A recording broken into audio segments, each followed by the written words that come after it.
jutro, dobrodošli na našem simpoziju. Z velikim veseljem seveda vas vse pozdravljam to jutro. Zelo dolg dan je pred nami, verjamem, da tudi zelo zanimiv, kvaliteten. Torej, z velikim veseljem seveda pozdravljam med nami naše goste, predvsem profesorja Jeffa Halperja, most welcome among us.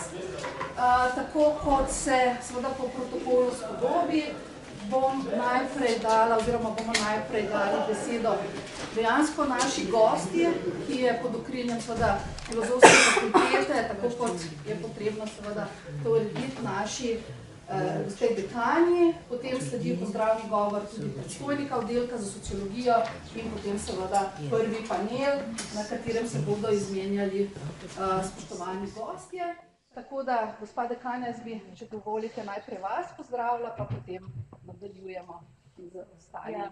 Hvala lepa, spoštovana organizatorica simpozija, izredna profesorica doktorica Anja Zalta, spoštovani predstojnik oddelka za sociologijo, v okviru katerega se to dogaja, izredni profesor Primož Krašovec. Pa boste kmalu. Spoštovani gostje, spoštovani udeleženci in udeleženke. V čast mi je, da gostimo ta pomembni dogodek, ki ste ga naslovili Dolga pot na Filozofski fakulteti. Pred približno enim letom, ko so Izraelci že nekaj časa bombardirali Gazo in izvajali genocid nad palestinskim prebivalstvom, smo na senatu Filozofske fakultete dali pobudo za podpis peticije v podporo ljudem v Palestini. Odziv je bil mešan od odpora do popolne podpore.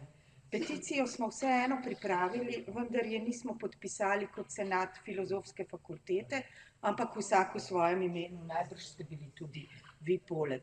Podobna zgodba se je ponovila v mesecu maju, ko smo palestinsko vprašanje obravnavali na kolegiju rektorja Univerze v Ljubljani, ki je sledil študentski zasedbi FDV-ja. Le 6 dekanov od 26 fakultet Univerze v Ljubljani se je maja izreklo za ostro obsodbo genocida. Lahko jih poimensko naštejem, ampak to ne bo nič doprineslo k izboljšanju stanja na zasedenem ozemlju. Senat Filozofske fakultete je po tem dogodku sprejel podporo Palestini, a spet ne enoglasno. Izrael je medtem stopnjeval napade v Gazi in začel napadati še Libanon in Sirijo. In sprašujem se, kaj več od grozot, ki se dogajajo, bi potrebovali, da enoglasno obsodimo nasilje nad otroki, civilnim prebivalstvom in potrdimo pravico do samoodločbe za vse. Prejšnji teden smo na Filozofski fakulteti gostili gospo Sadae Kasada, eno od hibakuš, torej preživelih atomske eksplozije v Hirošimi, ki so letos dobili Nobelovo nagrado za mir. Gospa pri 93 letih ozavešča ljudi o grozotah vojne in atomske bombe. Ko je bombo razneslo, ni bila vojakinja, bila je 12 let star otrok. Na Filozofski fakulteti je bilo okrog 150 udeležencev. V predavalnici 34 smo sedeli na vseh razpoložljivih mestih in še na stopnicah in takega obiska v zadnjih letih ne pomnimo. Opravičujem se, da je tale uvod precej oseben. Sama nisem strokovnjakinja za politologijo ali geopolitiko in se z laičnim mnenjem ne bi rada vmešavala v znanstvene in strokovne predpostavke. Seveda pa se kot znanstvenica, raziskovalka, pedagoginja, mama, ženska sprašujem, ali je glas miroljubnih res vreden toliko manj, da ga ni vredno upoštevati. Zakaj lahko nekdo, ki je bil sam žrtev, nekaznovano počne z drugimi prav to, kar je izkusil sam?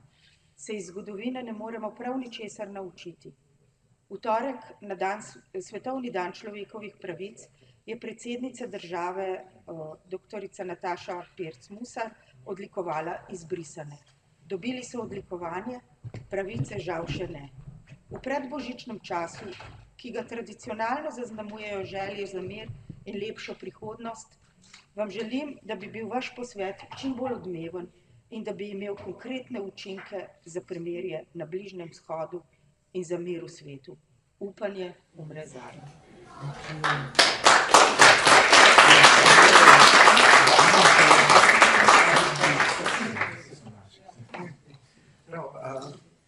Lep pozdrav še v mojem imenu, tako da v veliko čast mi je tudi, da v imenu oddelka za sociologijo otvarjam, ali sem eden od tistih, ki otvarjajo ta simpozij, še posebej zaradi značilne angažiranosti oddelka za sociologijo, se pravi tudi te odzivnosti na dogajanje tako politično, recimo nacionalno, kot geopolitično in svetovno, kar se mi zdi izjemno pomembna razsežnost delovanja na našem oddelku in mislim, da je to priložnost, kot lahko vidite iz zasedbe tega simpozija, kjer se povežemo recimo akademiki skupaj z aktivisti, skupaj z ljudmi iz državne uprave, politiki, predvsem v iskanju konstruktivnih rešitev določenih problemov, ker mislim, da ta kritični del že obstaja, je že narejen, ampak tudi tega kritičnega dela ne bi podcenjeval, sploh glede na to recimo lažno, nevtralno medijsko poročanje o situaciji v Gazi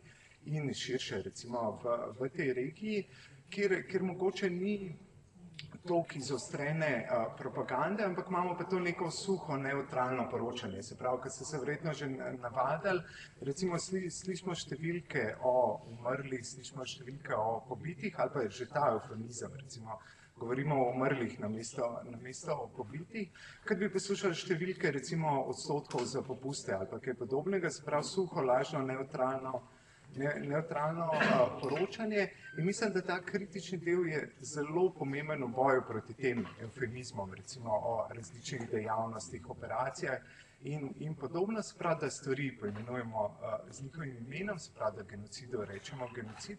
Hkrati pa je izjemno pomembno tudi kot nadgradnja, se pravi, o tem bomo govorili o drugem delu današnjega simpozija, tudi iskanje političnih rešitev, se pravi, tudi vzpostavljanje tega, kot že omenjenega dialoga na relaciji, recimo kritična javnost, aktivisti, akademiki in pa tudi diplomacija, državna politika, tako da mislim, da ta simpozij vse te tri razsežnosti združuje, še enkrat z velikim veseljem otvarjam. In pa hkrati pa dajem veliko zahvalo vsem organizatorjem, še posebej izjemno požrtvovalni Kristini Božič in pa kolegici Ani Zaltar, ki ga je organizirala na našem oddelku. Tako da hvala in želim uspešen simpozij.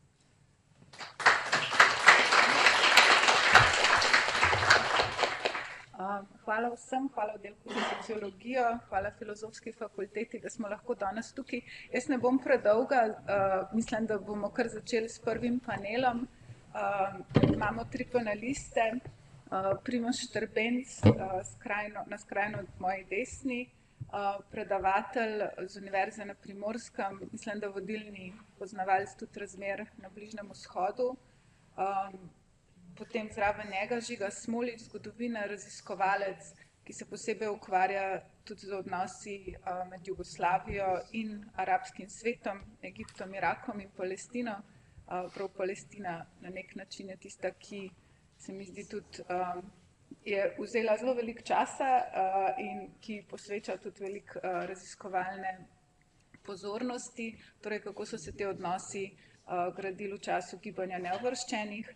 In pa Ana Tasić, študirala je mednarodne odnose, magistrirala iz človekovih pravic, delala je skoraj 2 leti kot prostovoljka v različnih časovnih obdobjih na Zahodnem bregu v Palestini, se pa tudi vrača tako v Izrael kot v Palestino pogostokrat, tako da zelo dobro pozna tudi v bistvu samo situacijo na terenu, kako v bistvu izgleda življenje tam, kaj pomeni okupacija, kaj pomeni ideja 2 držav, o kateri se zelo veliko govori, še posebej po dogovoru iz Osla. Tako da jaz bom predala besedo njim 3, vsak od njih bo imel približno 10 do 15 minutno predstavitev. Potem je pa velika želja v bistvu vseh nas, da je to na nek način prostor debate, tako da se vključite v bistvu s komentarji, vprašanji. Časa imamo dobro uro, potem imamo odmor in potem se nadaljuje. Tema v bistvu prvega panela je, tako kot vidite na zaslonu, zgodovina in sedanjost na območju historične Palestine. Tako da jaz mislim, da na tej točki se samo zahvalim in predam besedo, ker se snema vsak od govorcev, ko začne govoriti, pritisne na ta gumbek, tako da bomo imeli tudi vse posneto. In, ja, najlepša hvala, da ste tukaj.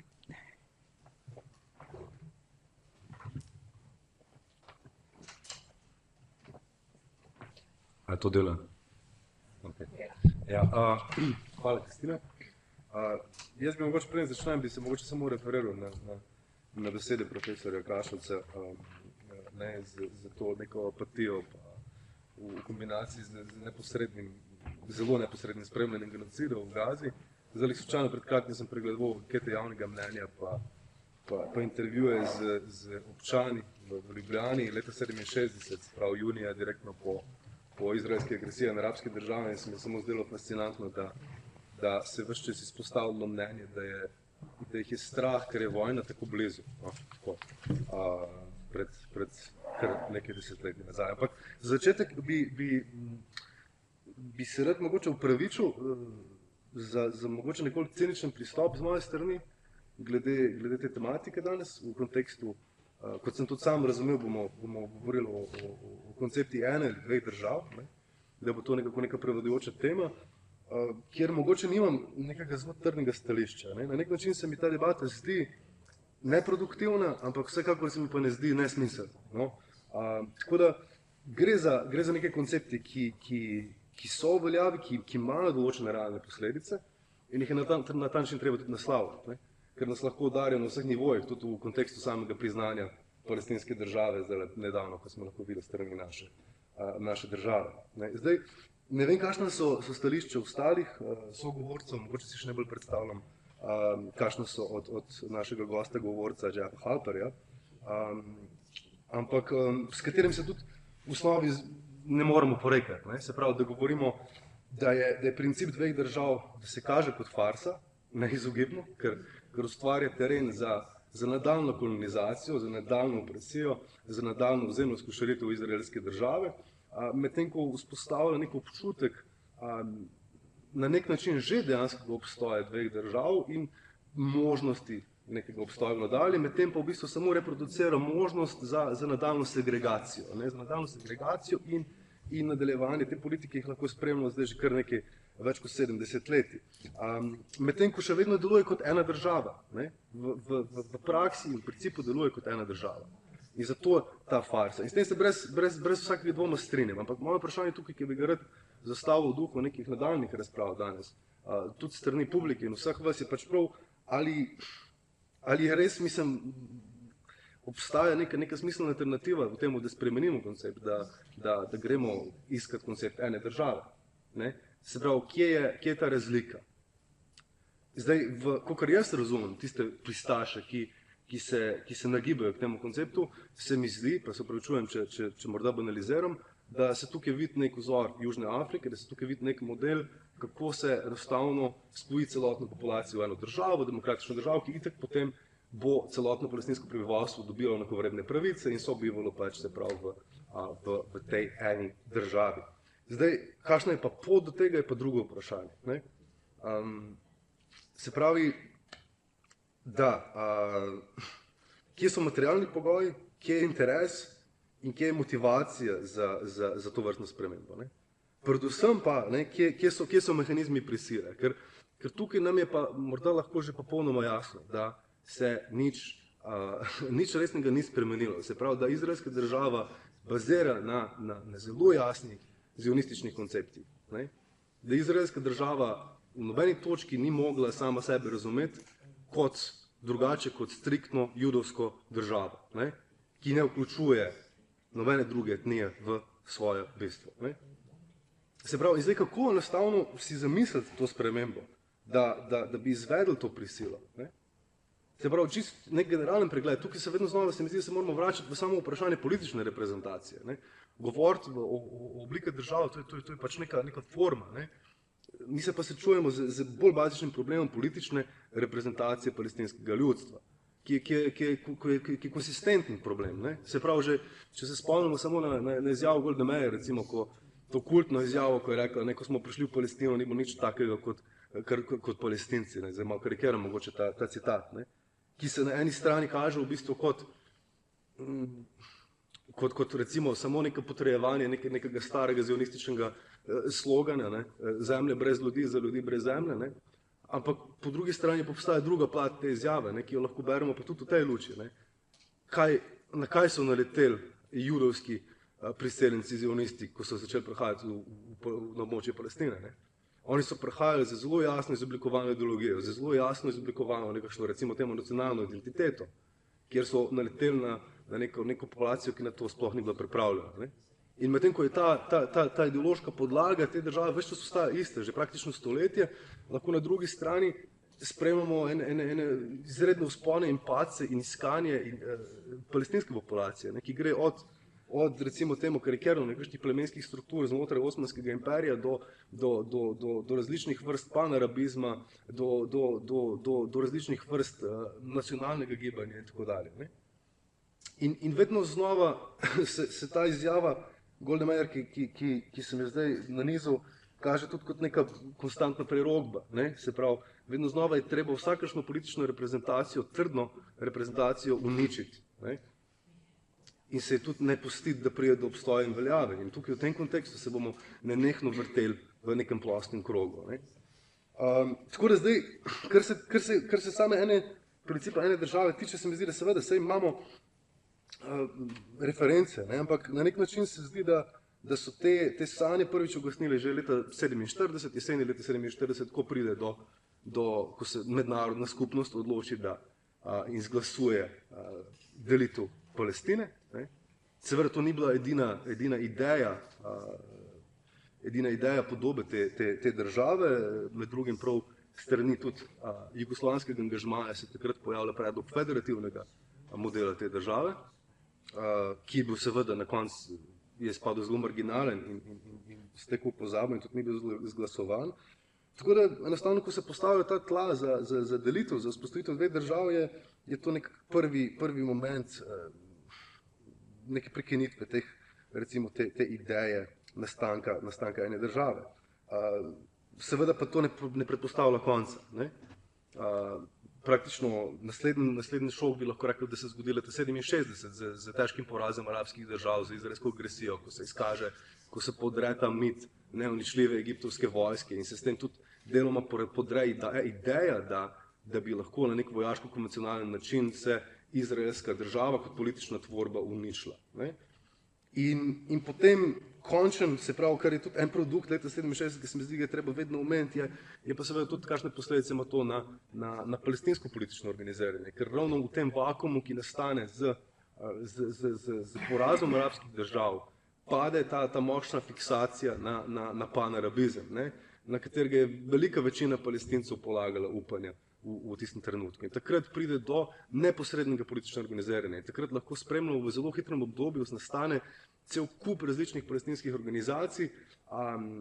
Na čelu teh se konec 60-ih let postavi Al-Fatah, ki prevzame neko kontrolo nad palestinsko osvobodilno organizacijo in takrat znova odzvanja pač močna ideja ene palestinske države, se pravi ene demokratične, sekularne palestinske države, ki bo vase združevala različne narodnosti in veroizpovedi v eno samo državo. In to je močna ideja, ki pa ni obstajala tako dolgo. Ne?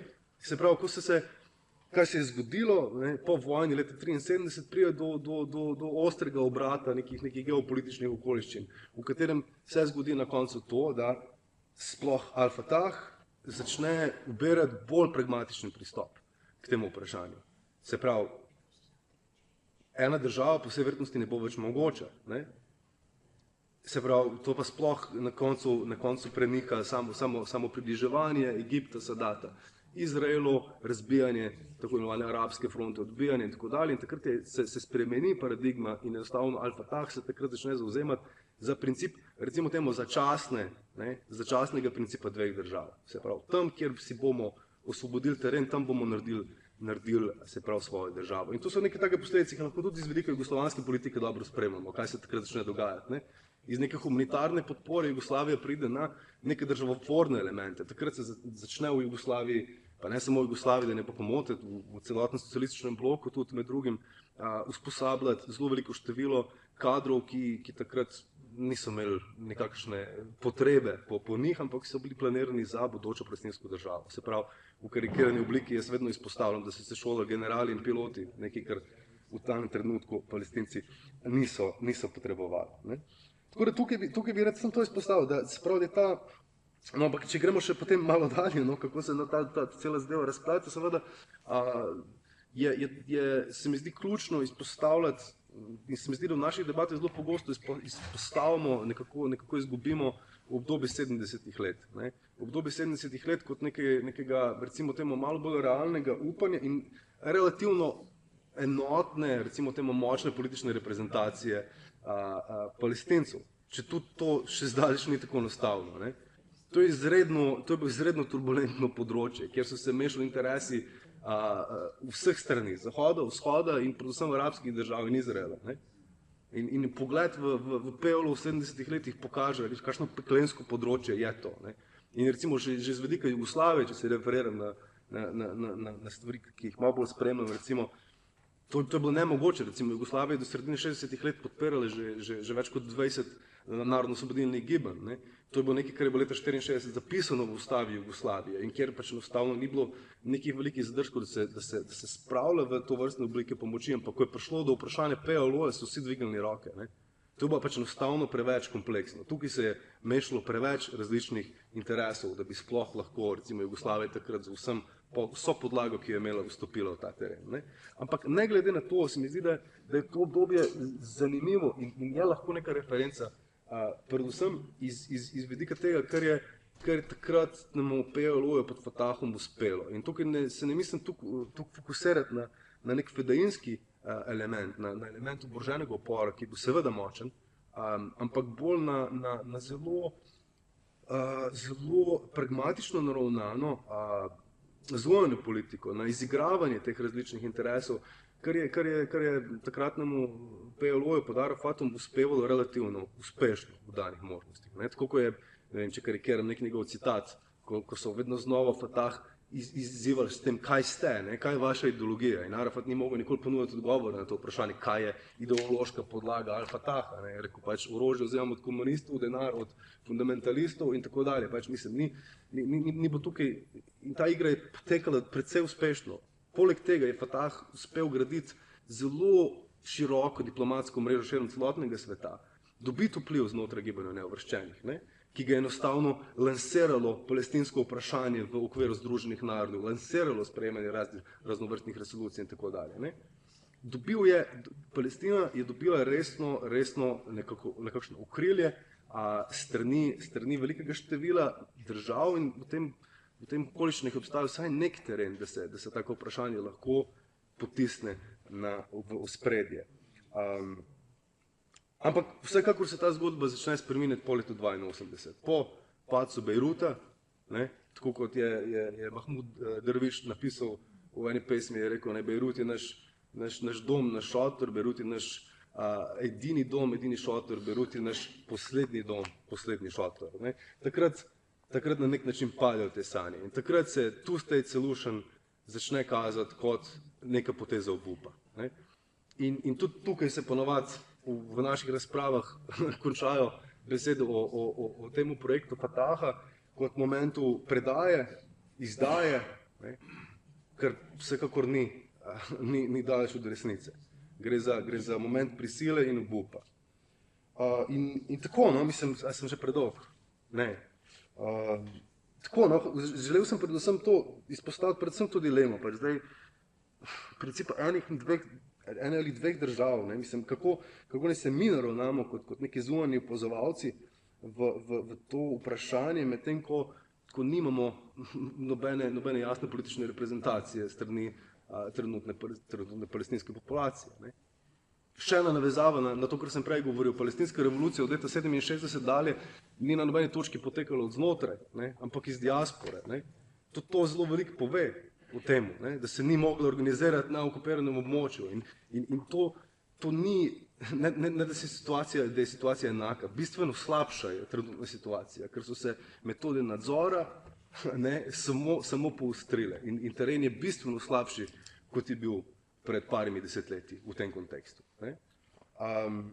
In zdaj, čist iz vidika razprave, ne, mislim, zdaj, kako naj se mi naravnamo in zakaj se mi na nek način, čeprav me kar bolijo usta, ko to rečem, pač zdi princip dveh držav boljši, ne, je morda li zaradi tega, ker se moramo zavedati politične realnosti, v kateri smo in kako delujejo naše države in kako deluje naš prostor. Smo zahodna periferija, ampak tudi ta širša struktura okrog nas deluje še zmeraj na floskulah mednarodnega prava, ker smo od 7. oktobra dalje zelo lepo videli, kako nefunkcionalen je, ampak na nek način se zdi še eno redkih in edinih momentov neke spobude in prisile v to, da se usmerja določene sankcije napram izraelski zionistični politiki. Ne? Ker realno pogledano, kar vidim v principu ene države, tako kot sem prej nakazal, je, da se treba zavedati tudi to, da je zionizem inherenten izraelski politiki in da princip tovrstne spojitve predpostavlja konec zionističnega projekta. Ne? Ena država v tem kontekstu predpostavlja konec zionističnega projekta. Torej, moramo pričakovati, da je odpor Izraela v tem področju bo neznosen. In če nismo zmogli preprečiti bombardiranje Gaze, kako si lahko zamislimo, da lahko ustvarimo pritisk, v katerem bo ta politična tvorba pripravljena izvesti tovrsten samomor. Ne? Tako da to. In mislim, še enkrat, mogoče zelo cinična pozicija in odprem kot v luč nekega vprašanja, nadaljnih razprav. Jaz bom tukaj končal, no pa itak je beseda odprta. Ne? Super, hvala Žiga. Jaz bom zdaj povabila v bistvu Primoža Štrbenca, da nadaljuje. Bi pa tukaj mogoče sam še za nek tak prehod, kar se meni zdi recimo zelo pomembno oziroma odmeva meni, so omenjene besede Jaserja Arafata, ki je prvič nagovoril generalno skupščino kot borec za svobodo, da si prizadeva še takrat za eno državo vseh treh velikih monoteističnih veroizpovedi. In hkrati potem, če se spomnimo na Edvarda Saida, ki je pa tudi leta 1999 po sporazumih iz Osla in v bistvu, ko je videl, kaj so prinesli, kako zelo se je kradla oziroma je vse bolj zmanjkovalo palestinske države in je imel Izrael vse več, je takrat on tudi v bistvu sam izpostavil to možnost ene države oziroma realnosti, ki je, in dveh držav, ki služita na nek način kot orodje politik prisvajanja še več teritorija v nasprotju z mednarodnim pravom, z odločitvijo leta 1947 o delitvi. In mislim, da tukaj tudi je ključno vprašanje in zato je tudi mogoče fino, da imamo v bistvu sogovornika iz strani izraelske strani, kljub temu, da se pogovarjamo o Palestini, da se odpre ravno to vprašanje, na katerega je tudi Žiga upozoril, torej kako prisiliti Izrael, da če nič drugega spoštuje mednarodno pravo oziroma kako danes mednarodna politika mogoče pravzaprav služi nadaljevanju te ideje in cilja, da Palestina v celoti postane sionistični teritorij. Zdaj bom pa nehala, ker sem predolgo že zdaj in predajam besedo dr. Primožu Štrbencu. Hvala. Hvala. Torej, jaz bi najprej rekel, da je treba opozoriti, če govorimo o tem, da je Fatah in PLO pred letom 1974 govorila v eni državi, to ni bila, da ne bi kdo mislil, da je šlo za to ena demokratična država vseh prebivalcev. Ampak je to impliciralo nek boj za nadzor nad celotno Palestino, torej vsaj posredno za uničenje Izraela. Tako da ne bi domislil, da je že takrat PLO se zavzemal za eno demokratično, ampak je šlo za boj za osvoboditev Palestine, kar je impliciralo, recimo temu karikirano, da bi vrgli sioniste v morje. Potem pa po letu 1974 ta isti Jaser Arafat začne sprejemati princip dveh držav. Ne kot jaz, ne bi rekel, da kot obup, ampak kot izraz obupa, ampak kot nek realizem. In v tem smislu se ves čas PLO deradikalizira. V 70-ih letih pokaže jasno, da je pripravljena sprejemati koncept dveh držav in ne govori več o osvoboditi Palestine, ampak osvoboditi palestinske zemlje. Ampak tisto, kar je treba iz današnjega vidika poudariti, je to, da že takrat je Izrael igral neko cinično politiko, treba namreč razbijati to konvencionalno percepcijo, češ Izrael se ves čas zavzema za mir in tako naprej. Izrael je to, da je PLO sprejel koncept dveh držav, motilo. Torej, kar naenkrat ni mogla biti več prisotna ta argumentacija, na drugi strani so fanatiki, hočejo nas uničiti in tako naprej, ampak je Izrael seveda na to poteze dobre volje PLO odgovoril z nekim torej nasiljem proti palestinskim civilistom, začel je pobijati palestinske civiliste v skladu z neko mislijo, če bomo pobijali njihove družine, potem se ne bodo več hoteli spraviti z nami. Tako da Izrael ni hotel deradikalizirati PLO, ampak ga je hotel reradikalizirati. Da bi lahko, ker najhujša nočna mora za Izrael je bila ta, da bi PLO postal povsem diplomatski, da ne bi več ta ves čas opisovan terorist. Potem pa seveda še nekaj, ko ravno o tem Fatahu oziroma PLO-ju govorimo, je treba reči, jasno povedati, da če danes vprašamo, kaj je tisto, kar je uničilo, po mojem mnenju, tudi se strinjam s sogovorcem na nek način, možnost dveh držav, je to kolaboracija tega istega PLO-ja oziroma Fataha. Da je Jasar Arafat, ikona tega palestinskega nacionalizma, je zakockal skupaj s staro gardo Fataha najbolj vitalne nacionalne interese Palestincev. Torej, če ne razumemo tega, ne moremo razumeti dejstva, da je ravno v času tako imenovanega mirovnega procesa iz Osla, ko naj bi mirna velika vrata prihajal v Palestino, so Palestinci dejansko izgubili možnost za svojo državo. Torej, to se zdi paradoksalno, kako so lahko Izraelci Palestince žejne čez vodo pripeljali. Odgovor je ravno v tem, da ne bom predolg, da stara garda Fataha, Jasar Arafat, Saeb Erekat, Abu Ala oziroma Ahmed Kurej in drugi, je zato, da bi prišla spet v center političnega zastopstva Palestincev in zato, ker je bila na robu kolapsa na začetku 90-ih let, namreč bogate zalivske države so PLO-ju zaprle finančno pipico, ker je Arafat podprl Sadama Huseina po invaziji na Kuvajt. Torej, ker je bila na robu kolapsa, so bili pripravljeni sprejeti karkoli. Podpisati karkoli zgolj za svoje interese in to so naredili. In podpisali deklaracijo načeli glede prihodne samouprave, ki je v bistvu ni vsebovala nobene varovalke proti izraelski kršitvi mednarodnega prava, sploh ni bila omenjena beseda mednarodno pravo v teh sporazumih, niti okupacija in tako naprej.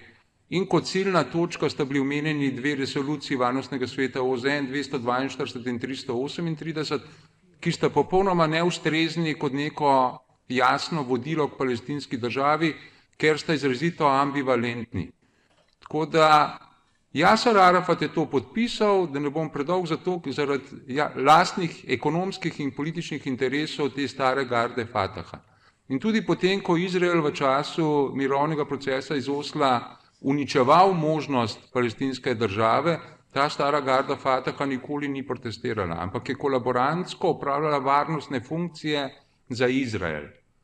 Če tega ne razumemo, ne moramo razumeti, da Mahmud Abbas enako dela vse od takrat. Od leta 2005, ko je postal predsednik, je ista politika, da sam PLO v bistvu oziroma palestinska oblast upravlja to delo varnostno za Izrael, kolaborantsko. To kot tem Fatahu oziroma PLO-ju, drugače pa kaj je danes to rešitvijo dveh držav, torej mednarodno pravo predpisuje za to, da bi neka entiteta postala država 3 kriterije: ozemlje, prebivalstvo in pa efektivna oblast. Organizacija neodvisna od drugih držav.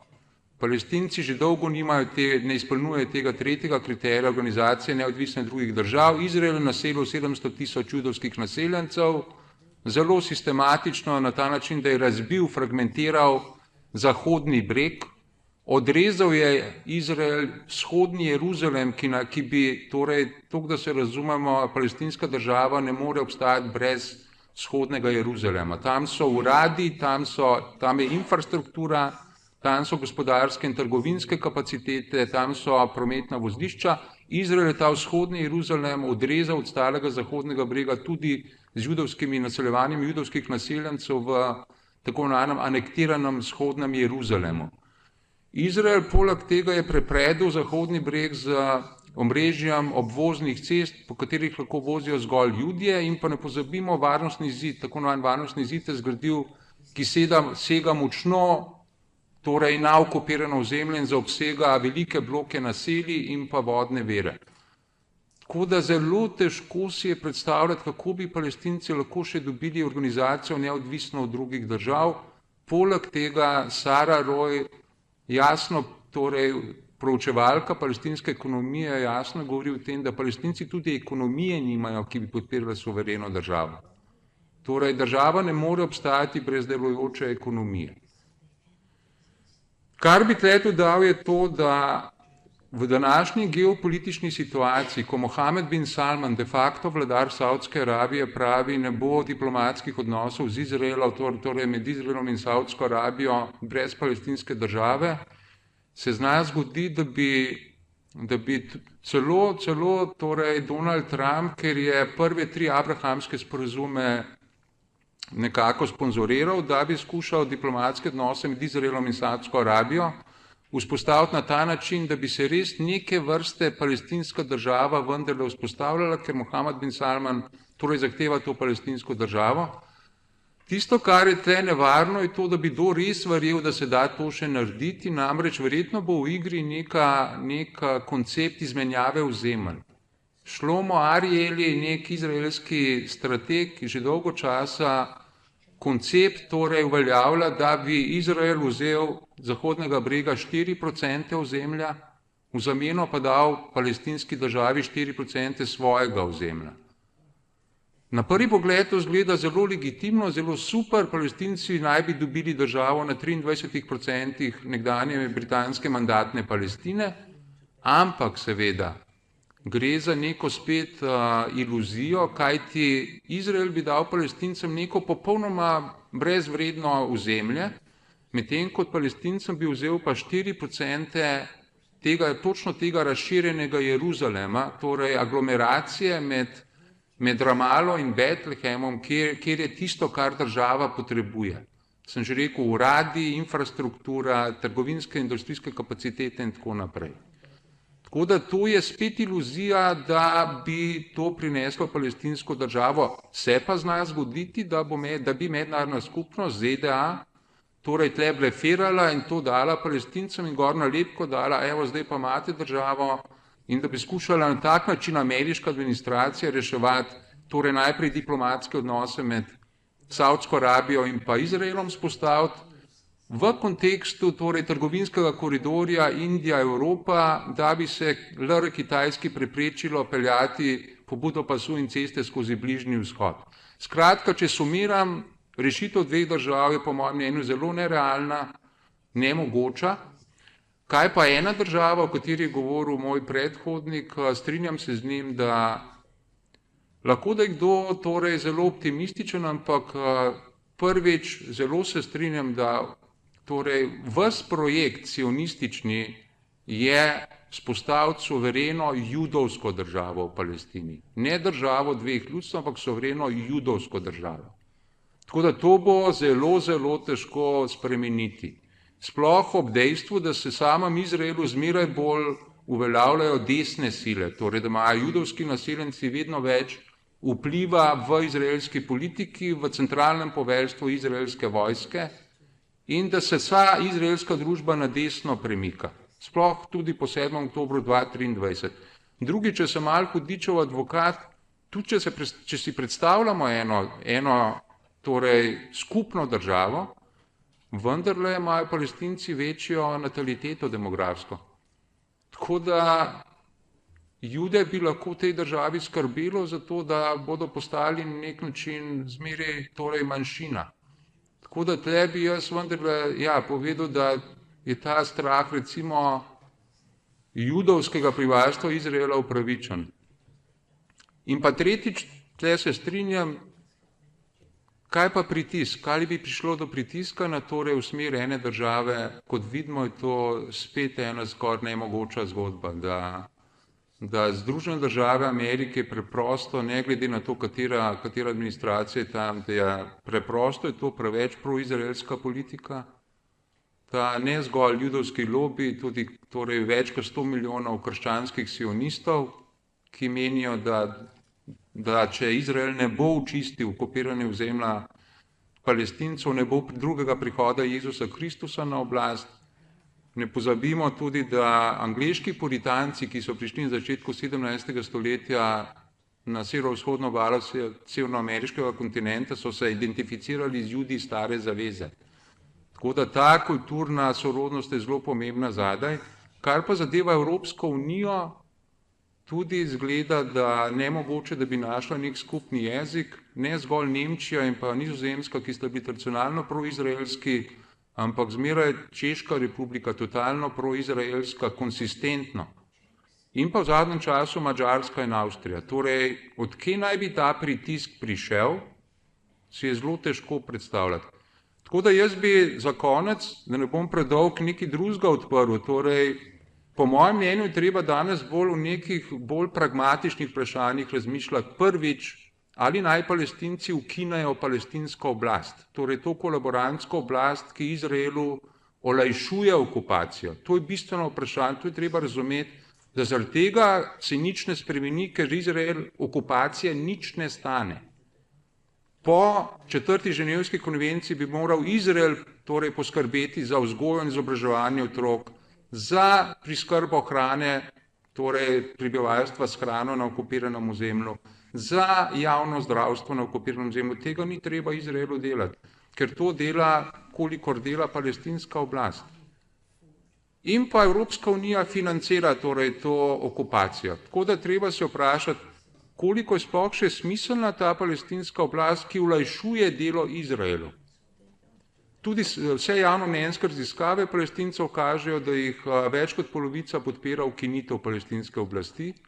In pa drugo vprašanje, kaj naj Palestinci naredijo, naj grejo s koljenih glav v to klavnico ali naj torej ali je v igri podobno, kar se je dogajalo v času prve intifade, se pravi nenasilen odpor, ali pa tisto, kar se je dogajalo v času druge intifade, se pravi oborožen odpor. To so tista vprašanja, ki jih moramo danes torej naslavljati, kaj bi bilo bolj za Palestince. Drugače pa, iskreno rečeno, nisem optimist glede vsega skupaj, zdi se mi, da bomo dobili neko permanentno krizo. Seveda to ne pomeni, da sem defetist, treba se je boriti, prisiliti na nek način Izrael, kljub vsemu, kar sem rekel, da bi spoštoval vsaj deloma 4. ženevsko konvencijo. Hvala lepa. Okay, najlepša hvala, dr. Primož Trbenc.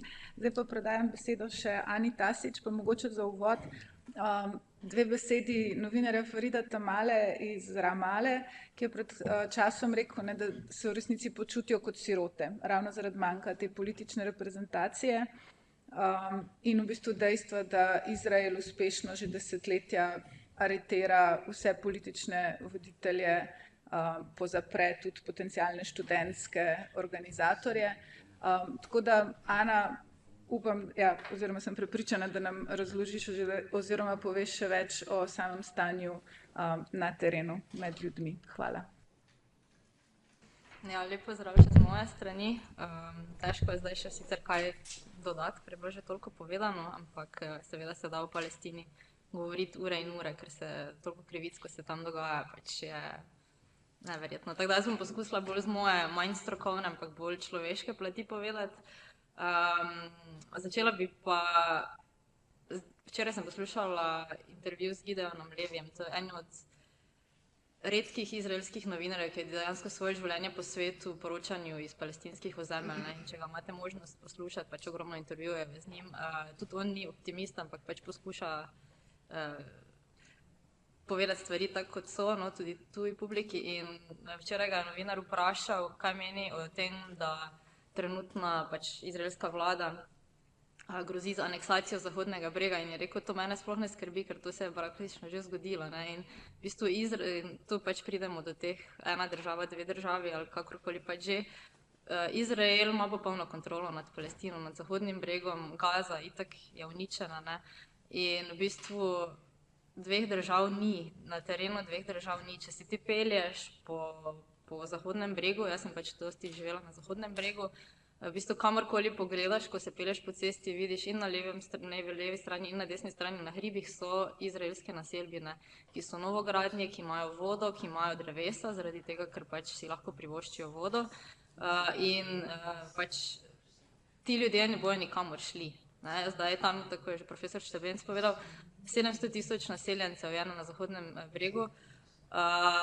V zadnjem letu je Ben Gvir, torej minister za notranjo varnost, se mi zdi, ki je pač terorist, tudi pač zaradi tega, ker je terorist, ni mogel služiti izraelski vojski, ampak zdaj pa minister v izraelski vladi, je razdelil dodatnih 100.000 kosov orožja oziroma pušk med te naseljence. Tako da si predstavljate, če bi se karkoli zgodilo, pa da bi izraelska vlada, kakršnakoli bi že bila, rekla, zdaj bomo pa mi vrnili 700.000 naseljencev Zahodnega brega in okupiranega vzhodnega Jeruzalema v ozemlje mednarodno priznane države Izrael, bi prišlo do državljanske vojne, zato ker imaš ti 100.000 oboroženih ljudi, ki verjamejo v njihovo biblično pravico, nekateri, da so tam proti oblasti, ki pač je ne priznavajo. Tako da to je ena stvar, ki je mogoče toliko nismo omenili prej, ampak to je stvar, ki se pač ne bo zgodila. Jaz je ne vidim.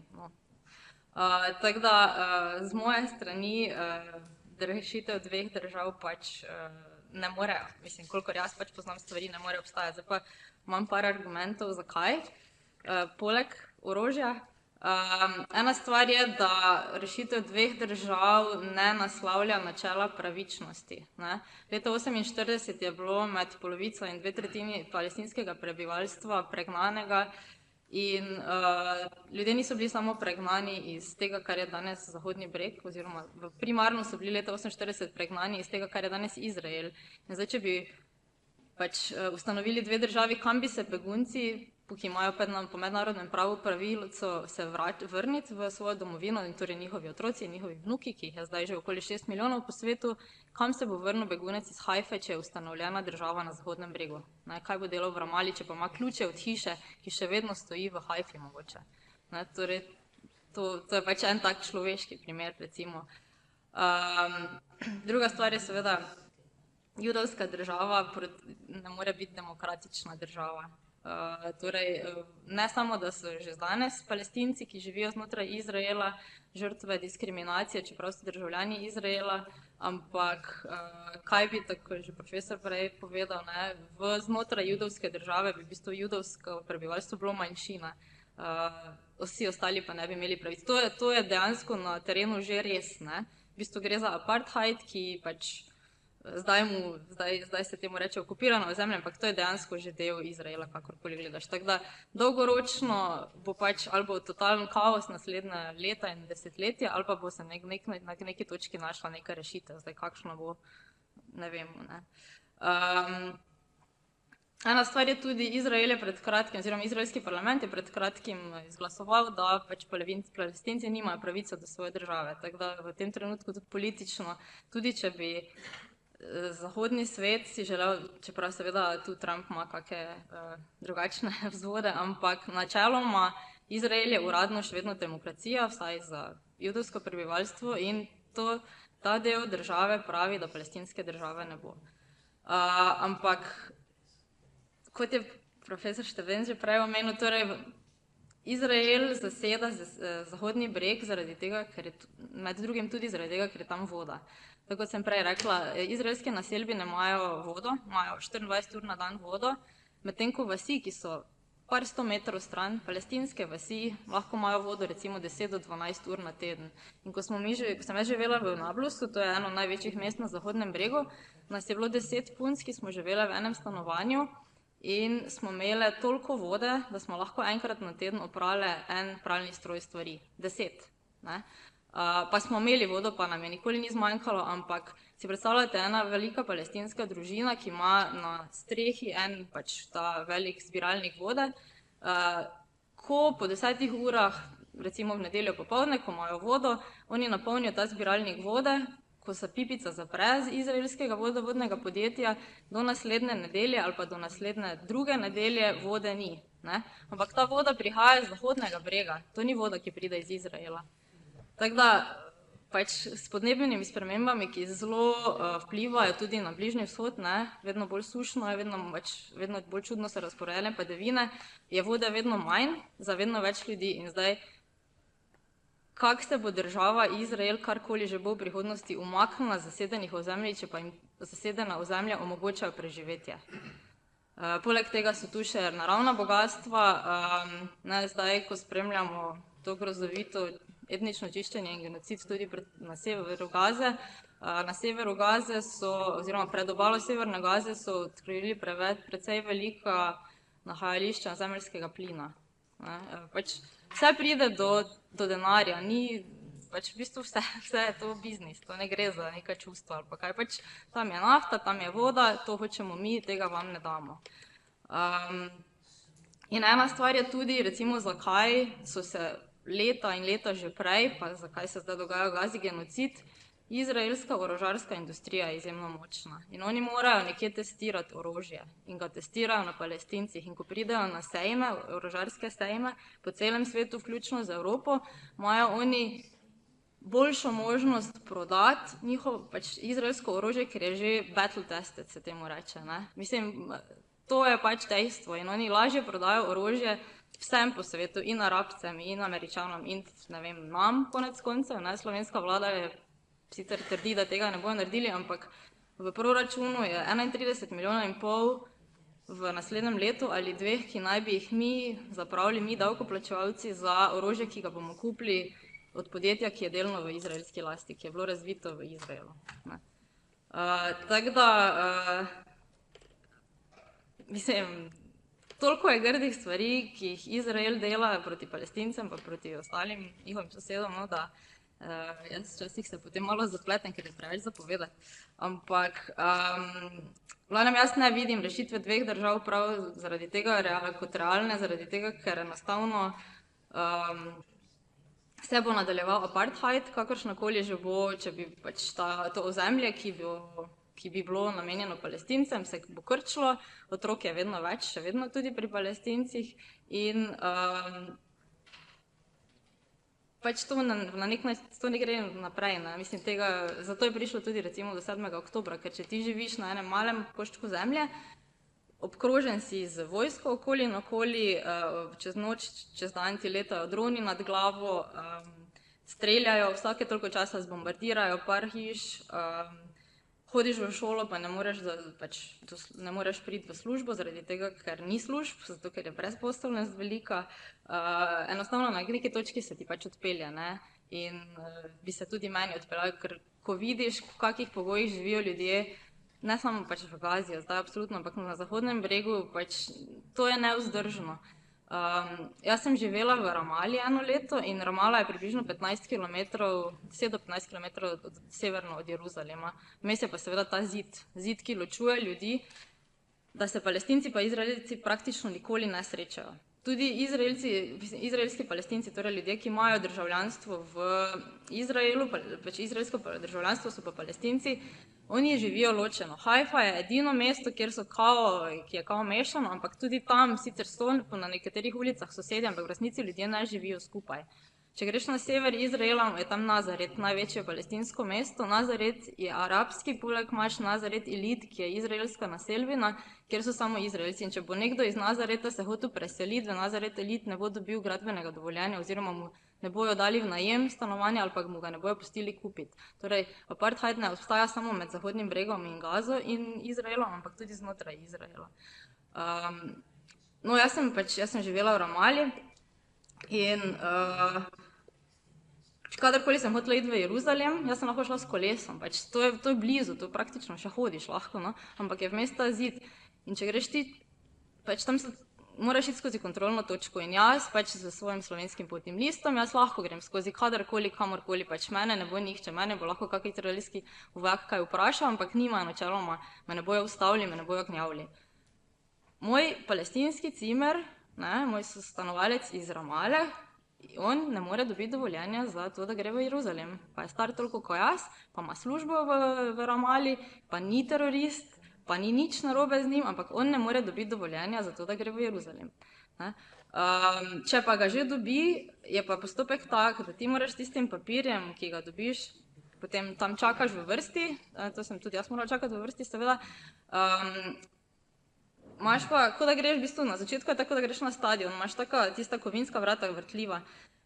In je tako, da se premakneš za 1 meter, potem se pa ustavi in so v bistvu 3 ljudje hkrati ujeti v ta vrata, pa se potem pač po ena sučejo. Zdaj pa odvisno, koliko bojo spraševali človeka pred tabo, kako dolgo, tako dolgo boš ti ujet v tisti kletki. Potem pa greš iz te kletke v naslednjo kletko, kjer je pa v bistvu, kot da je mreža, mislim, kot da je mreža je, ne? In v bistvu si ujet v tako 2 ali pa 2 metra pa pol visoko mrežo in tam so ljudje natlačeni, dokler pač ne pridejo na vrsto. In si predstavljate, ko je 40 stopinj poleti, ko je vroče, ko je Ramadan, ko ljudje ne smejo piti pa jesti, ljudje omedlevajo od vročine, skupaj padajo. Dosti je starejših ljudi, ki grejo v Jeruzalem, recimo v bolnico na pregled, pa enostavno fizično ne zmorejo priti ali pa imajo, ne vem, datum napačen napisan na tistem papirju za zdravnike, na potnici in jih zavrnejo, pač ne smejo naprej in potem po 2 urah čakanja na vročem soncu jih zavrnejo in grejo nazaj. Pač meni je bilo vsakič slabo, ko sem šla skozi kontrolno točko, pa jaz nisem vedela, mislim, jaz sem vedela, da bom prišla skozi, pa jaz nisem imela nobene življenjske nujne stvari na drugi strani. Eni imajo pa družine, ki jih ne morejo videti, ki se moraš potem, moj cimer so šli skozi kanalizacijo, so šli, da so prišli v Jeruzalem, ker so pač hoteli iti, ne. Mislim, to je pač, če tega ne doživiš, je zelo absurdno sploh razmišljati, da se take stvari dogajajo, ampak pač tako je tam življenje. In ena stvar, ki mene najbolj skrbi, oziroma ker v bistvu razen geopolitike pa vsega tega, kar se po svetu dogaja, pa vpliva svetovnih sil, kar jaz vidim, je indoktriniranost Izraelcev. Zato, ker so Izraelci od malega naučeni, da so Palestinci sovražniki. Palestinci, seveda ne morem za vse govoriti, pa tudi ne vsi Izraelci, ampak načeloma Palestinci, pač večina si ne želi maščevanja, oni pač želijo v miru živeti, dostojanstveno, imeti boljšo prihodnost za svoje otroke. Po drugi strani pa so Izraelci od malega naučeni, da pač jih vsi sovražijo, da se morajo braniti in da se morajo oni braniti prvi, preden bojo drugi njih napadli. In jaz ne vem, kako se lotiti tega problema Izraelcev, da bojo prišli, pa da bojo pač razumeli, kaj pravzaprav je problem, da so oni problem, da je njihovo obnašanje problem. In to je Gideon Levi včeraj spet, da se vrnem k njemu, povedal, da v bistvu pa vidi, je rekel, da vidi prve znake, da se vsaj ti nekateri malo liberalni Izraelci, da začenjajo razmišljati, da pa to, kar delajo, ni v redu. Ne, da se je rekel, da je sicer trajalo za 14 mesecev, pa da bo to še zelo dolgo trajalo, ampak da vsaj nekateri ljudje v Izraelu začenjajo ugotavljati, da kakšna stvar pa ni v redu. Ne. Zdaj imaš eno populacijo teh mesijanskih Judov, ki so, to je izgubljeni primer, to so blazni ljudje, z njimi se nimaš kaj pogovarjati. Ne. In tudi ne vem, kako bi v kakršnikoli prihodnosti tega dela sveta oni lahko karkoli prispevali oziroma bili del neke družbe, ampak jaz mislim, da tu treba dati možnost oziroma glas ljudem, ki bojo v naslednjih letih mogoče spregledali Izraelci, hkrati pa to, kar je s čemer je Kristina začela, dati politično reprezentacijo Palestincem, ne? Zato, ker v izraelskih zaporih je trenutno več kot 10 000 palestinskih zapornikov oziroma talcev. Ogromno od njih je političnih zapornikov in mogoče, ker pač Palestinci dejansko nimajo nekoga, ki bi jih ščitil, ki bi jih neke prave organiziranosti, je mogoče tudi to razlog, ne, da jih je večina ali v tujini ali pa zaprtih. In da če bo mednarodna skupnost kadarkoli hotela resno se lotiti problema, kar zdaj trenutno ne zgleda, bi bilo treba predvsem njim dati glas, ne, torej Palestincem, pa tem, ki se bojo hoteli politično angažirati, pa se pri tem jim ne bo treba bati za njih, zaradi tega, ker v tem trenutku, tudi če napišeš nekaj na Facebooku proti palestinski oblasti ali pa proti Izraelu, te bo palestinska oblast aretirala pa predala Izraelcem tudi. Tako da omogočiti Palestincem, da se politično organizirajo, ker so glavno tako pametni, kot vsi ostali ljudje po svetu, pa potem podpreti tistih par ljudi v Izraelu, ki dobro mislijo. Tako da sicer sem jaz tudi zelo, nisem pozitivna, Ampak dosti krat poslušam tudi Ilana Papeja, on je tudi eno od zelo pomembnih ali pa najbolj glasnih izraelskih zgodovinarjev in on pravi, da on jasno kot zgodovinar vidi, da se zionistični projekt bliža svojemu koncu, da lahko, da bo ta konec zelo dolg in zelo krvav in grozni in vprašanje, kaj bo na koncu iz tega, lahko ni nujno, da bo boljše, ampak da stvari se bojo spremenile. Tako da vedno je treba imeti neko upanje za naprej in če nič ne narediš, potem se tudi nič ne bo spremenilo. Tako da jaz upam, da bomo danes kaj pametnega še dorekli, pa da bo mogoče kak sporočilo prišlo še kam tja dol. Tako da hvala lepa.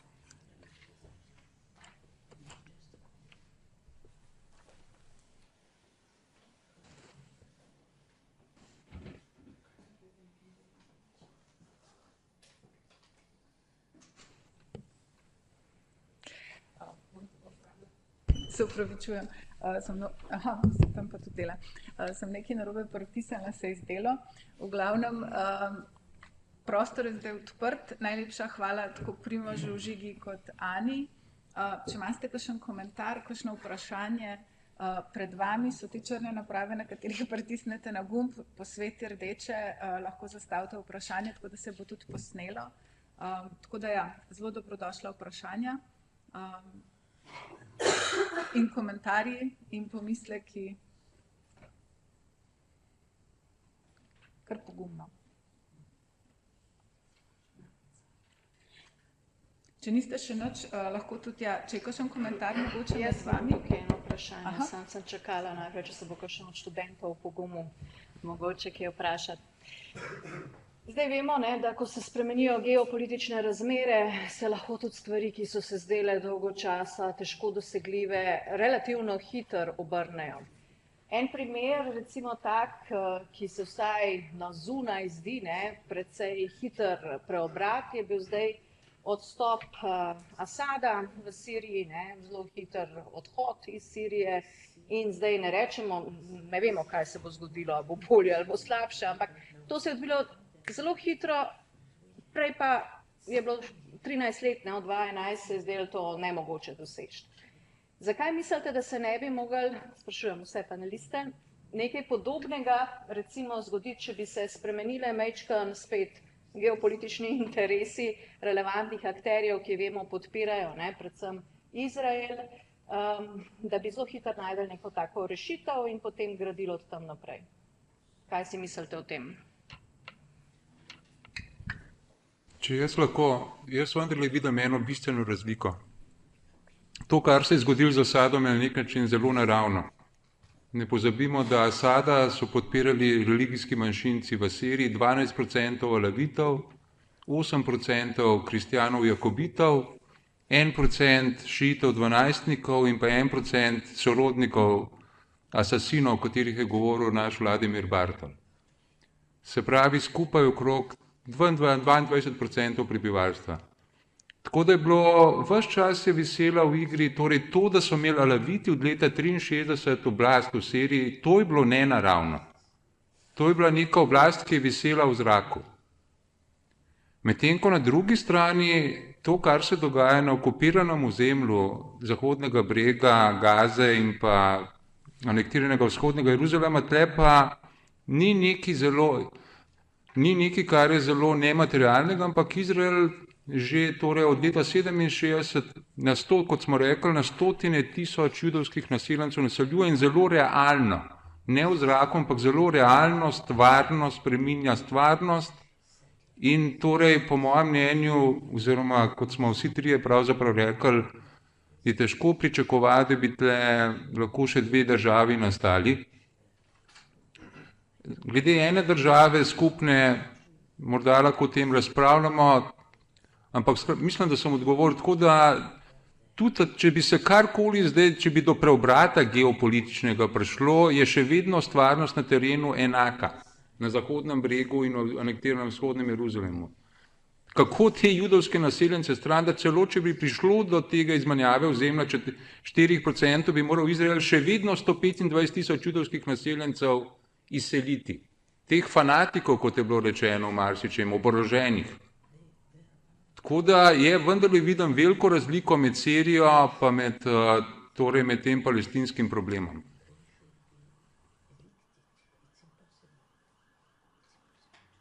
Še kakšen komentar mogoče med vami? Čist kratek, z dodatkom striktne ameriške hegemonije in absolutne podpore Izraela, kjer naredi to situacijo še bistveno bolj delikatno kot na primer v Siriji. Ne? Tako.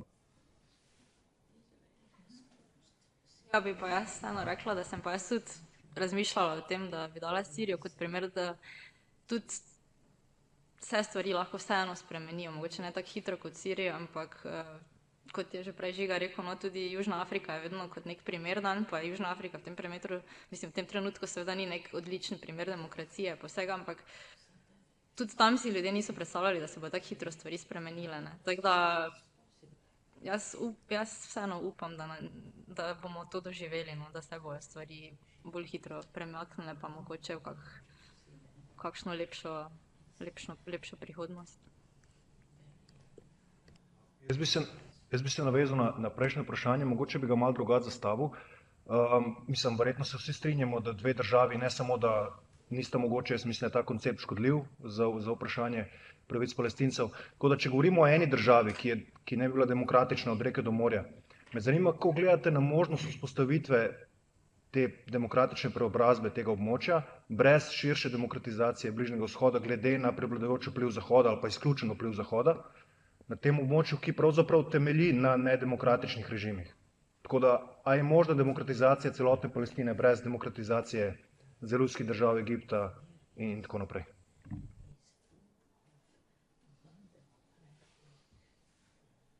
Pa jaz tokrat začela. Jaz mislim, da je treba celotni sistem spremeniti. V bistvu ne samo na zahodnem, mislim, ne samo v arabskem svetu, ampak v bistvu cel svetovni sistem, kapitalistični sistem je namenjen, mislim, če ne bomo spremenili problema v jedru, se problemi ne bojo rešili. Tako da ja, absolutno, če samo reče, zdaj bo pa v Palestini demokracija oziroma bo pač sveta dežela nek raj za vse, ki tam živijo, se to ne bo šlo skozi. Ne? Zdaj, to so stvari, ki bojo ne vem, jaz mislim, da absolutno je treba vse skupaj spremeniti, če bomo hoteli, da bo kdaj tam kjerkoli boljše. No? Če lahko še jaz nekaj o tem rečem. V načelu se strinjam, torej, da bi bilo seveda veliko lažje Palestini karkoli pozitivno narediti v nekem demokratičnem kontekstu. Ampak kot smo videli po leta 2011 s tem valom demokratizacije, da ga je težko veljaviti, da torej tle moramo kolonialno preteklost upoštevati, se pravi v Egiptu je vojska deloma Mohamedu Mursiju dovolila, da je prišel z volitvami na oblast, ampak potem pa nikoli ni oblasti iz rok spustila. V Siriji, ravno Sirija je bila ta dokaz, da demokratizacija lahko pomeni celo konflikt. Se pravi, da pride do možnosti, da večina zruši dolgo represirano manjšino in manjšina je zaradi tega podprla Asada v torej boju proti upornikom in krutosti. Tako da že sama demokratizacija Bližnjega vzhoda bo velik problem, da se moramo vprašati, kaj bi lahko prispevalo k temu. Tako, in tle tudi nisem preveč optimističen, kajti te zalivske monarhije so zmeri bolj cinične v bistvu. Očitno se zmeri bolj varne počutijo, tako da v bistvu nas bolj more to skrbeti, kaj Združeni arabski emirati delajo v Afriki, da genocid v Sudanu podpirajo in tako naprej. Da je pa to vse moramo brati v kontekstu kolonializma zgodovine. Torej, to se ni včeraj zgodilo, to smo sami, torej Velika Britanija, Francija, utrdila te strukture, ki jih bo težko spremeniti. Mislim, ful spozek teren, ne? Ko govorite o demokratizaciji Bližnjega vzhoda, o tem govorimo že dolgo časa, pa nas ni pripeljalo na nobeno lepo točko, ampak spet, ne, mislim, vse razumem vprašanje, ampak na nek način predpostavljam, da je to stvar izbere, ne? In navezavi na profesora Štrebenca, kolonializem je, ne, in kolonializem je pustil svoje sledi, ampak tukaj so se začeli neki novi cikli, ki se vrtijo že ločeno od te izkušnje in recimo primer Egipta je fascinanten, ne. To je neka popolna zaprtost. Ne? Mislim, da tukaj zdaj govorite o spremembi tega sistema, kjer je recimo vojska zdominirala v vse pore družbe, v vse naravne resurse in tako dalje. Se pravi, pač praktično v vseh porah te družbe je ta vojaški aparat. Ne? Menjava nekega vodstva je spet odločitev vojske. Hočem reči, to so tako kompleksne vprašanja, da ne vem, no, se jih ne moramo dotikati na tak način sploh ne in razmišljati o demokratizaciji cele regije kot predpogojem za demokratizacijo Palestine. No. Ne morem nič bolj pametnega povedati. Ne. Če bi jaz sam še nekaj dodal, da eni pravijo, da je Hamas računal na to sigurno je bila tudi torej 7. oktobra, ko se je napad zgodil, da bi mobiliziral ravno te množice proti tem diktaturam, ampak se je izkazalo torej v neki meri, da te množice so v marsičem že izčrpane. Da so šle v 2011, to je nenehno turbulentno, torej ta arabska pomlad, v narekovaju, državljanske vojne, vse to so izčrpale to prebivalstvo, tako da v marsičem je že torej utrujeno, morda ne zmožno več nekih radikalnih sprememb. In bolj v bistvu te oblastniki bolj o tem razmišljajo tudi v zalivu, kako diverzificirati ekonomije, kako mogoče, da ne bodo toliko odvisne od nafte, od zemeljskega plina, mogoče prebivalstvo tudi bolj v tem ekonomskem smislu, da je začelo razmišljati. Čeprav to ne pomeni, da prebivalstvo da mu ni za Palestino. Torej, to smo pa videli, posod so bili protesti, da marsikdo je rekel, Palestina je pozabljena, niso več Arabci, jih nočejo, ne, to mislim, da se je po 7. oktobru jasno pokazalo, suniti in šiiti želijo pomagati Palestincem in celo to je nek lahko konvergenčni element Palestina. Ampak po drugi strani pa vidimo zdajle v Siriji, v bistvu, da Palestina sploh ni vprašanje za te tako imenovane upornike strani Zahoda in da v bistvu delajo vse, kar gre v prid Izraelu in da je bil Netanjahu blazno vesel, ko so te dobesedno džihadisti, ki jih mi imenujemo uporniki, pač prevzeli oblast. Torej, ja, jaz se strinjam z vami popolnoma, torej, da to, kar se dogaja v Siriji, to ustreza Izraelu. Prvič, spet je pozornost usmerjena stran.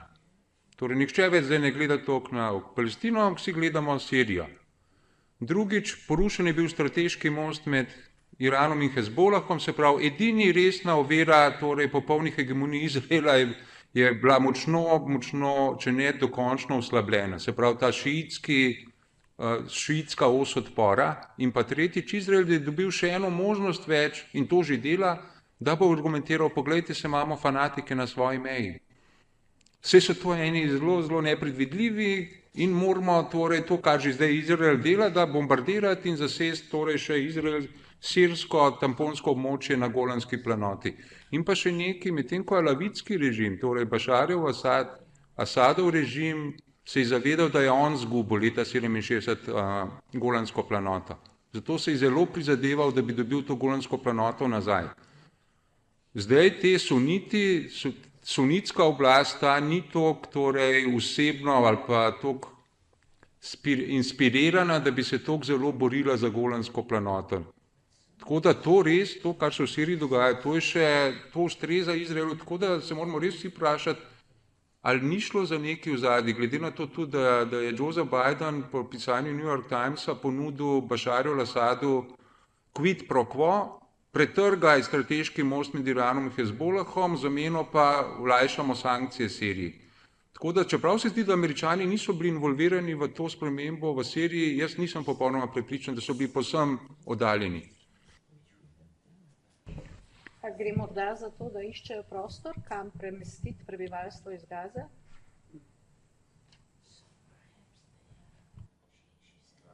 Iz Gaze so bolj verjetno ta logistično, saj Egipt. Je bolj Egipt v igri, se pravi Sinajski polotok. Sam je jasno, da jih Egipt noče, ne? Ja, Egipt jih noče, ja, v načelu se, glede na to, kar logistično je težko verjeti, ampak to ni izključeno. Za današnji prehod iz Gaze v Egipt je stal 6.000 evrov, nekaj Gaze 4.000 evrov, vse si gre, da mu ključo, ne. samo pa so se te ljudje znašli v situaciji, da so zdaj v Egiptu brez, kot refugee, niso legalno tam, prišli so z mesečno vizo in zdaj so tam ostali, tako da se jih je ogromno šlo čez, ampak za plačilo. Ne. Ti pa mogoče eno vprašanje še imela, da se vrnemo malo na Palestino, pa ta palestinski sumut, vztrajanje na nek način, to, da se ne želijo predati. Omenjeno je bilo to, da je potrebno Izraelu dvigati na nek način ceno okupacije, oziroma da Izrael mora stati več to, da krši mednarodno pravo, da izvaja nezakonite stvari. Omenjena je bila palestinska uprava predvsem, da je ta taka izvaja. Zdaj, nekaj, kar se spomnim, po mojem smo že pred desetletjem se pogovarjali, je bilo tudi v bistvu vloga Združenih narodov in UNRWA. In predvsem UNRWA je na nek način simbol tako palestinskih beguncev in njihovih pravic, ampak je tudi v bistvu služba, ki pomaga Izraelu oziroma zagotavlja storitve učenja in zdravstva za palestinske begunce. In zdaj smo videli v bistvu, da je Izrael tukaj se odločil iti v ta korak, da je UNRWA razglasil za nezaželeno organizacijo, celo teroristično ali kakorkoli po nekaterih interpretacijah izraelske zakonodaje. Skratka, da prepreči delovanje UNRWE. In mene v resnici je to presenetilo, ker se mi je zdelo, da je Izrael v resnici vzel argument, ki smo ga mi imeli, v smislu tega, njih mora več stati to, da izvajajo okupacijo, da izvajajo nezakonitosti, in v resnici rekel, nam zgleda, nam je vseeno, UNRWA ne gre zaradi tega, ker jo vidijo kot večji problem. Tako da tukaj me zanima, ali pri palestinski upravi lahko tudi v nekem momentu to nekaj, kar Izrael oceni, da mu lahko celo koristi. Oziroma, ali je tukaj kakšna ključna razlika, kako to razumeti. Torej, glede na to, da se je Izrael odločil iti proti Združenim narodom, kot tistim, ki so tudi eden od sofinancerjev nezakonitih politik okupacije. Ja, to je zelo dobro vprašanje, moram priznati, zelo kompleksno tudi, ampak prvič te fanatiki v sedanji izraelski vladi so tudi kaj impulzivnega naredijo. Torej, to je bilo po mojem mnenju, v določeni meri impulzivno, če zdaj bomo pa prepovedali tudi UNRWA. Res pa je, da Izrael vse, kar dela strateško, da je zelo malo te impulzivnosti. Ampak kljub temu, kar si rekla, Kristina, jaz vendarle mislim, da še vedno, da treba je Izraelu povečati ceno te okupacije, ker on samo jemlje. Kot je rekla kolegica Tasićeva, vodo jemlje delovno silo, kadar ji pusti delati tisto, česar sami Judje v Izraelu nočejo delati, in pa seveda, kar je bilo zelo relevantno poudarjeno, da je cel zahodni breg oziroma okupirano ozemlje laboratorij za oborožarsko industrijo oziroma varnostno. Glede na to, da samo jemlje, mu je treba res otežiti, jaz še vedno vztrajam pri tem, otežiti to okupacijo, ker drugače se bo dogajalo to, kar se je dogajalo pred 7. oktobrom, da Palestina sploh ni več tema v Izraelu. Da na volitvah noben več ne govori o tem, da so druge teme, kako socialne neenakosti, šolstvo, Iran je bil dolgo časa, Palestina ni bila več tema. Sploh pa, glede na to je cinično, da del okupatorja, da del Palestincev kot okupirancev, da izvaja okupatorsko politiko za okupatorja. To je prav cinično, torej, da je kako Izrael uspel Palestincem usiliti, tudi v pomoči Fataha, kot sem rekel, torej ta cinizem, da morajo sami sebe zatirati in braniti okupatorja.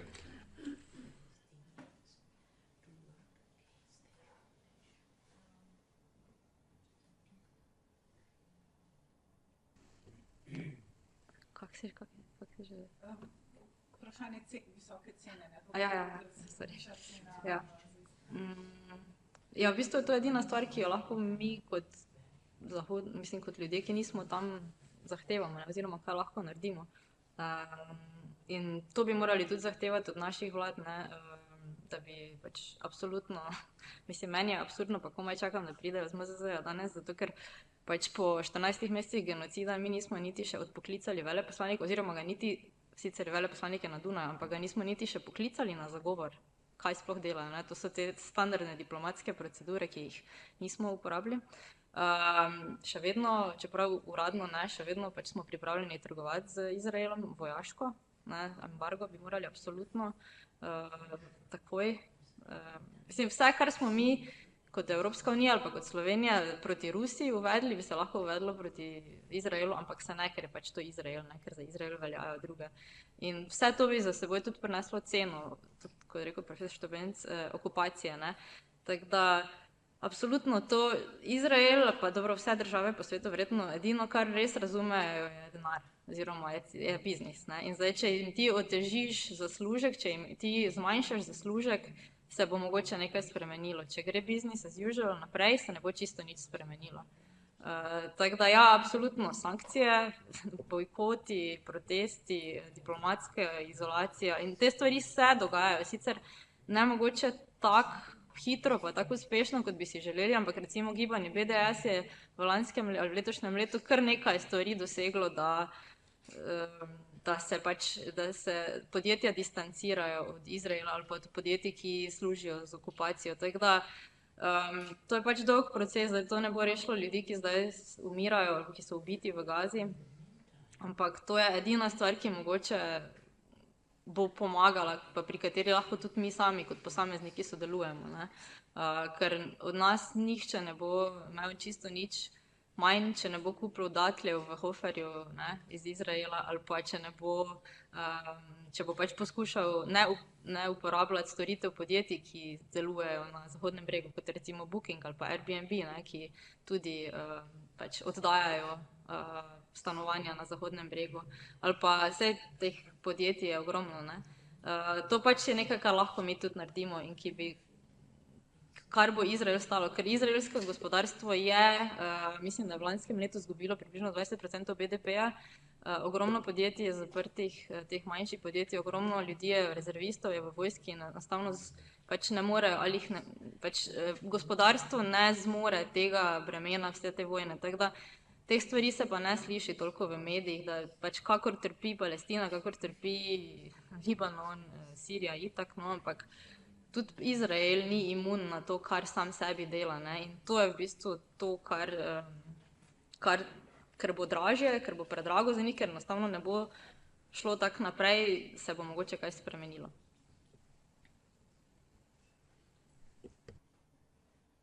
Še kakšno vprašanje mogoče?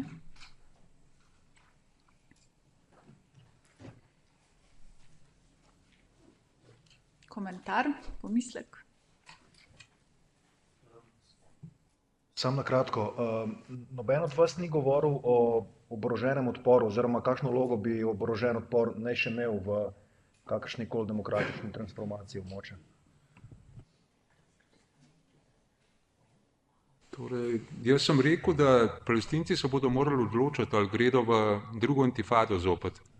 In po enih raziskavah torej zmeri več Palestincev, ki podpirajo oborožen odpor. Tako da ja, mogoče včasih je tudi z oboroženim odporom, da, kot sem rekel, da včasih imam občutek, da Palestince vodijo v klavnico, zdaj pa vprašanje, ali bodo šli sklonjeni glav ali pa se bodo uprli. Res pa je, da kakor je Izrael perfidna sila, sami veste, gospod Vasov, da zmeraj izkoristi, torej, da potem pa reče, poglejte, spet nas hočejo uničiti, spet se upirajo, spet nas ubijajo in še toliko večjo silo uporabiti, kot med drugo intifado, da jih še bolj Palestince pobija.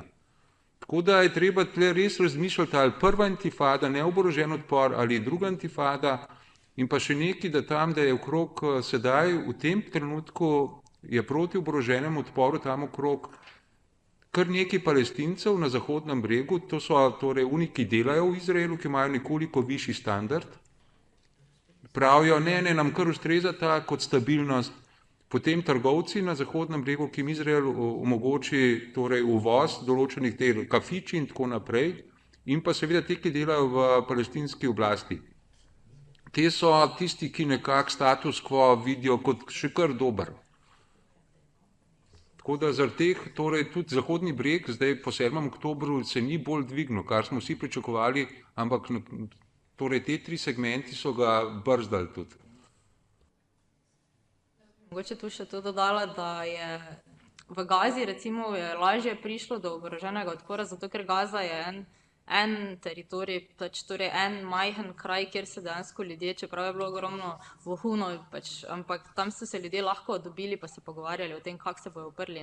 Medtem ko Zahodni breg, če pogledate, zemljevid je čisto razdrobljen in ti ne moreš z ljudmi, če si iz Dženina, kjer je precej odpora, ki je bil tudi uničen v zadnjem letu, precej Dženin pa Nablus, sta ne vem koliko 60 km narazen, potem pa imaš Hebron na jug, ki je ne vem 200 km ali pa 100 km južne, enostavno ti ne prideš do ljudi, ne moreš se povezati, zato ker je povsod med njimi so te izraelske naselbine in enostavno ti niti fizično ne moreš včasih do njih. Če pa že, bojo pa Izraelci bombardirali, tako se je zgodil v Dženinu ali pa v Tulkarmu. Enostavno tu lahko se Palestinci uprejo samo z nekim gverilskim bojevanjem, kot vidimo v Gazi. Hamas še vedno obstaja po 14 mesecih, pa imajo eno najmočnejših vojsk na svetu proti sebi, pa jaz nisem zagovornik Hamasa, ampak neverjetno je, da po 14 mesecih še vedno ljudje prihajajo iz tunelov, pa streljajo vojake ali pa jim nastavljajo mine. To je edino, kar lahko Palestincem v bistvu kot oboroženi odpor ostane. In zdaj seveda ljudje na Zahodnem bregu vidijo, kaj se dogaja v Gazi in ti tudi si ne želiš, da bi se ti to zgodilo, tudi kot Palestinc. Čeprav marsikdo pa ne vidi več nekega upanja. Moj prijatelj Vasim, veterinar iz Jeruzalema, je rekel, vsi me imajo za terorista, kaj mi pa še brani, da ne bi postal terorist. Njegov oče je bil 20 let v zaporu in enostavno, če ti, potem pa pride do teh napadov, mislim, ali pa zakaj potem ljudje postanejo to, kar mi rečemo, da so teroristi. Ti fantje nimajo več nič za zgubiti. To so fantje, ko so stari 20-25 let, ki so celo življenje preživeli v begunskih taboriščih, ki enostavno ne vidijo, da bo kdaj boljše in lahko pride do oboroženega odpora, ampak Zahodni breg je enostavno preveč zvezan, da bi res lahko prišlo do neke velike revolucije. Enostavno ni fizično nemogoče. Pa tudi rezultat pa na koncu vse tako, kaj boš proti nekomu, ki ti lahko državo zbombardira do dna. Ne moreš zmagati, ampak razumem pa, zakaj pride do tega, ker enostavno nimaš več vzvodov, s katerimi bi se lahko uprl okupatorju.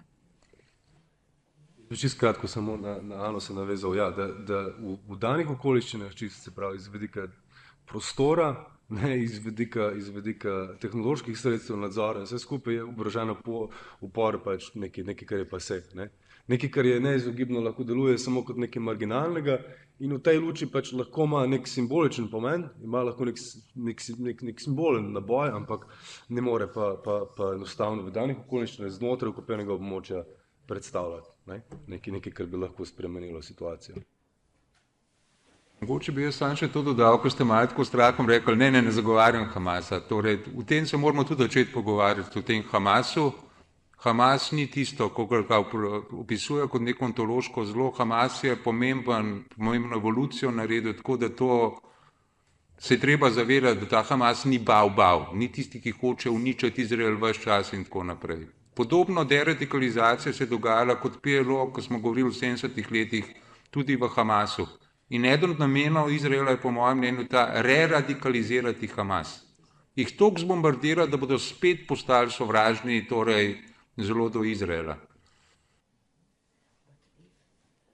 Jaz moram priznati, da se na nek način tudi čudim tej neagresivnosti Palestincev, ker se mi zdi, da imajo toliko potrpljenja, tudi ko hodim na razna predavanja, na način, kako govorijo, se mi zdi res neverjetno, jaz bi bila veliko bolj sovražno razpoložena. Ja, to se pa čisto strinjam. Jaz sem vsakič bila znova presenečena, ko se pogovarjaš z ljudmi in dejansko niso sovražni, niso polni nekega gneva, so razočarani, ampak ja, jaz sem bolj jezna marsikdaj kot pa marsikateri Palestinec, ker so neverjetno zadržani, glede na to, kar se jim dogaja. Mogoče, Kristina, da si rekel, če ima kdo zadnjo kakšno misel, ker ne vem, če bojo panelisti vstali tukaj tudi v naslednjem delu, ker bom jaz govorila, ampak jaz sem vedno bolj prepričana, da je edina rešitev za varnost Izraela rešitev dveh držav. Poudarek na za varnost Izraela. In zato vedno bolj verjamem, da bo do tega tudi zaradi geopolitičnih sprememb, ki se dogajajo, prišlo. Samo to sem želela povedati.